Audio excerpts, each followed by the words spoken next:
Hello everyone, welcome to our YouTube channel. Today we are discuss about the artificial vector and construction of PBR 322. तो artificial vector किसे कहते हैं? What are the artificial vector? कृत्रिम vector किसे कहते हैं? The modified natural vector, जैसे कि प्लाज्मिड होता है। अब हम लोग किसी भी वेक्टर का निर्माण जो किया जाता है, कृत्रिम रूप से निर्माण किया जाता है, जैसे लैब में निर्माण किया गया कोई वेक्टर, तो उसे हम क्या कहेंगे? Artificial vector. यानी आर्टिफिशियल मतलब कृत्रिम और वेक्टर मतलब वाहक। कृत्रिम वाहक उसे ही कहते हैं जो लैब में या हम अपने उपयोग के लिए कंप्लीटली कृत्रिम रूप से तैयार किया जाता है लैब में, उसे ही हम लोग कहते हैं artificial vector. These molecule are design with the goal, मतलब कोई भी डिजाइन हम निर्माण करते हैं, किसी भी चीज का हम लोग निर्माण करते हैं तो उसका एक गोल लेके चलते हैं ना, कि हम लोग निर्माण इसका इसीलिए कर रहे हैं क्योंकि इसका ये गोल है। ठीक, हम पढ़ाई भी करते हैं तो एक गोल ले लेते हैं ना कि ये गोल है, इसीलिए हम इस तरह की पढ़ाई करेंगे। उसीलिए अगर लैब में हम किसी चीज़ का निर्माण कर रहे हैं या कहीं पे भी किसी चीज़ का निर्माण कर रहे हैं तो हम लोग एक गोल लेके चलते हैं कि इसका निर्माण हम इसलिए करेंगे। तो इसीलिए जो आर्टिफिशियल वेक्टर होते हैं या PBR 322 भी है, इसका निर्माण हम लोग के एक विशेष गोल के लिए ही करते हैं। अब इसका फिगर बहुत ही इम्पॉर्टेंट है क्योंकि ये हर कम्पिटेटिव एग्जाम, चाहे नीट हो, चाहे नेट हो, और चाहे TGT हो, PGT हो, या कोई भी कम्पिटेटिव एग्जाम हो, इंटर लेवल हो, किसी भी लेवल से हो, ये PBR 322 बहुत ही इम्पॉर्टेंट रोल प्ले करता है। हर कम्पिटेटिव एग्जाम में ये पूछा जाता है। तो इसकी डिस्कस हम बाद में करेंगे। इस पूरे फिगर को याद करने की ट्रिक हम बाद में देखेंगे। अगर आपको ये वीडियो अच्छा लगे तो इसे लाइक करें, शेयर करें और कमेंट करना ना भूलें। और कोई भी डाउट हो तो पूछें, अपना कमेंट में अपना क्वेश्चन लिख दें, हम उसका जवाब देने की कोशिश करेंगे। ठीक है, अब इसके याद करने की ट्रिक हम आगे बात करेंगे, इसलिए आप ये वीडियो स्किप ना करें और स्टेप वाइज स्टेप देखते रहें क्योंकि ये बहुत ही इम्पोर्टेंट टॉपिक है। तो हम लोग आगे बढ़ते हैं। Construction of PBR 322। PBR 322 का निर्माण क्यों किया गया? अब क्यों निर्माण किया जाता था? द प्रॉब्लम, अगर कोई चीज़ है हमारे पास पहले से ही है तो हम उसका नई चीज़ का निर्माण क्यों करेंगे? जब उसमें कोई प्रॉब्लम होगी तभी हम, कोई घर में भी कोई सामान है तो उसको हम दूसरी नहीं क्यों खरीदेंगे? जब वो ख़राब हो जाएगी तभी खरीदेंगे, या कोई प्रॉब्लम हो जाएगी। तो इसी प्रकार पहले क्या होता था, क्लोनिंग के लिए कॉल E1 का और PSC 101 का उपयोग किया जाता है जीन क्लोनिंग के लिए। लेकिन अब क्या हुआ कि ये जो है ये बहुत ही स्लो प्रोसेस थी क्योंकि इसमें रेस्ट्रिक्शन साइड भी कम थी और ये छोटा भी था, इसलिए इसमें कम, मतलब इसकी जो कॉपियाँ तैयार होती थी, जीन की जो क्लोनिंग होती थी बहुत बहुत धीरे होती थी। But lacking of stability and scrollable marks, मतलब चयन योग्य नहीं था। ठीक, चयन योग्य नहीं थी और स्कोर करने के जो योग्य मार्क प्रणाली थी उसका भी अभाव था। इस वजह से हमें एक नए वेक्टर की आवश्यकता थी। तब हमने PBR 322 का निर्माण किया गया। अब PBR 322 क्या था? मोस्ट वाइडली था use purpose to build the vector, मतलब इसका सबसे ज़्यादा उपयोग हम लोग वेक्टर के निर्माण, प्लाज्मिड जो वेक्टर था उसके निर्माण के लिए हम लोगों ने उपयोग किया। अब इसके आगे बढ़ते हैं कि इसका इंट्रोडक्शन क्या है, PBR 322 है क्या। इसका तो ये पर्पस जान गया कि तैयार क्यों किया गया, क्योंकि पहले वाले जो थे उनकी स्लो मोशन में थे, मतलब काम भी, मतलब जो क्लोनिंग हम लोग जीन की कराते थे बहुत धीरे होती थी, इस वजह से हमने नए बनाने की कोशिश की। तो इसलिए PBR 322 का अब इंट्रोडक्शन जानते हैं कि किस प्रकार वो उससे भिन्न है, किस प्रकार ये ज़्यादा मतलब प्रॉफिटेबल है, किस प्रकार ये ज़्यादा यूज किया जा रहा है, क्यों ये ज़्यादा फेमस है।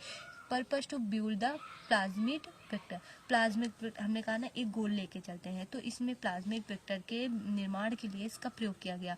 इसे क्लोनिंग वेक्टर, ये एक ऐसा क्लोनिंग वेक्टर था जिसको बेहद बेहद लोकप्रिय था। बेहद लोकप्रिय का मतलब हर जगह ये फेमस था, हर चीज़ में ये सुटेबल था। क्लोनिंग के लिए सबसे पहले जो नाम लिया जाता है PBR 322 का यूज किया जाता है। ठीक है, अब इसके आगे बढ़ते हैं। It was a relatively small size, ये पहले की अपेक्षा स्मॉल साइज होती है, इसकी छोटी साइज होती है। ठीक, तो इसमें 4365 बेस पेयर की साइज होती है, बहुत ही छोटी ये साइज होती है।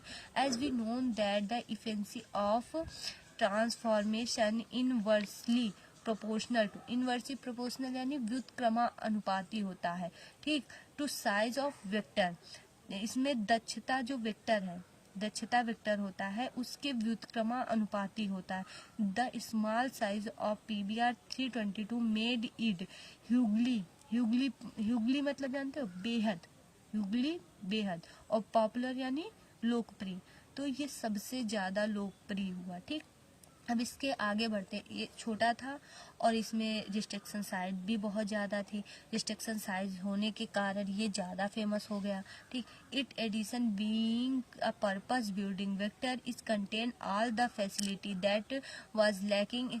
मतलब इसका मतलब यही है, थर्ड पॉइंट का जो मतलब है, इसका मतलब ये है जो इसके पहले जो वेक्टर हम लोग यूज करते थे, इसके पहले जो वेक्टर यूज किए हमने, कॉल वाला यूज किया, कॉल E1, ये सारे जो वेक्टर थे इनसे ये बेहतर था क्योंकि इसमें ज़्यादा से रिस्ट्रिक्शन साइज थी, स्टेबिलिटी भी ज़्यादा थी इसकी, और इसके जो नेचुरल प्लाज्मिड था, मतलब इसको जो निर्माण की क्षमता थी, इसकी साइज छोटे होने और रिस्ट्रिक्शन साइज ज़्यादा होंगी तो इसकी क्लोनिंग भी ज़्यादा होगी, इस वजह से ये ज़्यादा पॉपुलर होता चला गया। ठीक, अब इसके आगे आता है कि PBR 322। अब इसका नाम कोई भी हो, कोई भी वेक्टर हो या कोई भी चीज हो, उसके नाम का एक महत्व होता है, उसका नाम रखा ही क्यों गया। अब PBR 322 को PBR 322 क्यों कहा गया, तो द PBR 322 मतलब PBR 322 का निर्माण जो था सैन फ्रांसिस्को में, जो यूनिवर्सिटी ऑफ कैलिफोर्निया है, उसमें बोलीवर ने 1977 में इसकी खोज की थी। अब P का मतलब होता है प्लाज्मिड, ये वेक्टर का एक टाइप होता है। मैंने कहा ना कि PBR 322 का निर्माण ही इसलिए हुआ है क्योंकि ये प्लाज्मिक वेक्टर का निर्माण कर सके। ठीक है, तो indicate the type of vector, ये इंडिकेट करता है कि ये वेक्टर का एक टाइप है। बोलीवर, बी का मतलब है तो बोलीवर ने इसकी खोज की थी। ठीक, और रोड्रिग्स आर का मतलब होता है रोड्रिग्स और बोलीवर ने मिलकर इसकी खोज की थी। मतलब P का मतलब प्लाज्मिड, B का मतलब बोलीवर, R का मतलब रोड्रिग्स। अब ये तीनों हो गए। ठीक, प्लाज्मिड वेक्टर का दर्शाता है और BR इसके साइंटिस्ट को दर्शाता है, तो इससे इसके साइंटिस्ट भी याद हो जाते हैं और ये भी पता होता है कि वेक्टर है, वेक्टर को भी दर्शा रहा है कि प्लाज्मिड मतलब PBR एक वेक्टर है। ठीक, अब 322, इसका नाम 322 ही क्यों रखा गया, और भी नाम रखे जा सकते थे, लेकिन जब हम लोग लैब में, मतलब जो साइंटिस्ट थे उन्होंने लैब में जब यूज किया इसका, तो अनेक सारे वेक्टर निर्माण किए होंगे। अब एक साथ ही किसी भी चीज का प्रयोग किया जाएगा तो एक बार में तो सफल होता नहीं, इसलिए उन्होंने कई सारे प्रयोग किए। 322 देखो, लाइक 325, 327, ये सारे जो थे ये भी एक प्लाज्मिड वेक्टर के रूप में निकले, लेकिन ये सबसे यूजफुल था और ये इन दोनों से अलग दिखे। मतलब हम पहचाने, अगर 325 इसका भी नाम होता, 325 उसका भी नाम होता, मतलब जो नया है, तो दोनों में मिक्स हो जाते, पहचान ना पाते, इसलिए इसको पहचानने के लिए सिर्फ 322 नाम रख दिया गया। अब इसके बाद हम लोग इसमें पढ़ेंगे इसके फिगर के बारे में। ठीक है, फिगर को हम लोग अच्छे समझ सकते हैं, ये सबसे ज़्यादा इम्पोर्टेंट टॉपिक है। तो PBR के पहले, इसके फिगर के पहले हम एक कहानी सुना देते हैं। दो दोस्त थे, एक प्रशांत था, एक पवन था। ठीक, पवन यानी PVU फर्स्ट। तो प्रशांत और पवन, ओरिजिन कहाँ से होती है, फिगर याद करने की। ठीक है, ओरिजिन हुई और प्रशांत और पवन अपने घर से निकलते हैं एयरपोर्ट के लिए।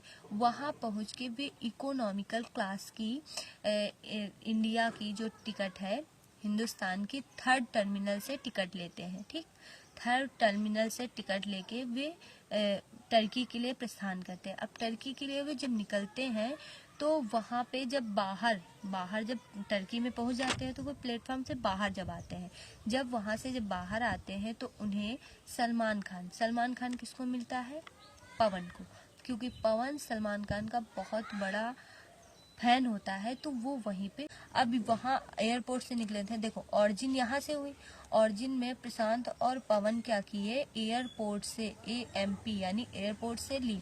अब उन्होंने एयरपोर्ट पहुंचे, उन्होंने इकोनॉमिकल क्लास जो होती है एयरपोर्ट में होती है ना, इकोनॉमिकल क्लास के उन्होंने हिंदुस्तान के थर्ड टर्मिनल से टिकट ले ली। ठीक, अब वहाँ से जब वो निकले तो वो टर्की के लिए, अब कहीं तो जाएंगे ना, तो टर्की के लिए वो निकलती है। अब टर्की में जब बाहर निकले, जब वहाँ से एयरपोर्ट से जब उतरे, तो वो जब बाहर आए तो उन्हें क्या हुआ, ये जो पवन है ये सलमान खान का बहुत बड़ा फैन है, तो उसे सलमान खान दिख गए। अब सलमान खान दिख गए तो उसने प्रशांत को छोड़ के वहीं पे वो रुक गया। ये एक ट्रिक थी इसको समझने की, ठीक है। अब आगे बढ़ते हैं। अगर ये वीडियो आपको अच्छा लगा हो तो इसे लाइक करें, शेयर करें और सब्सक्राइब करें। Thank you for watching video.